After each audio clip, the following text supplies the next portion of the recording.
দেখেছেন তৎকালীন প্রধানমন্ত্রী শেখ হাসিনার চোখে চোখ রেখে আমি কিভাবে সেই চোরগুলিকে খুঁজে খুঁজে বের করছি একটা একটা করে।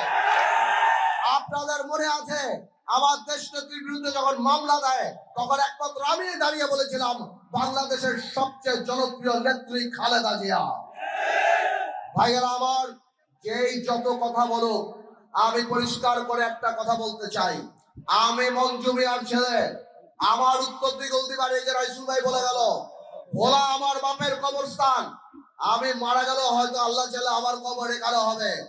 আমার বাপরে একবার বিশ্বাস করে আপনারা ঠকেন নাই, এবার আমারে বিশ্বাস করে দেখেন ইনশাআল্লাহ ঠকবেন না আপনারা। এই ভোলার উন্নয়ন ইনশাআল্লাহ আমাদের হাত দিয়েই হবে। প্রত্যেকটা প্রার্থী আপনাদের কাছে একটাই কথা বলে যাবে, আমরা ভোলা বরিশাল সেতু করে দেব, বলবে আমরা মেডিকেল কলেজ করব, বলবে আমরা বিদ্যুৎ দেব, আমরা গ্যাস দেব। আমিও একই কথা বলি, কিন্তু আপনাদের মনে রাখতে হবে আপনারা বিশ্বাস করেন কোন প্রার্থীকে, সেটাই সবচেয়ে বড় কথা।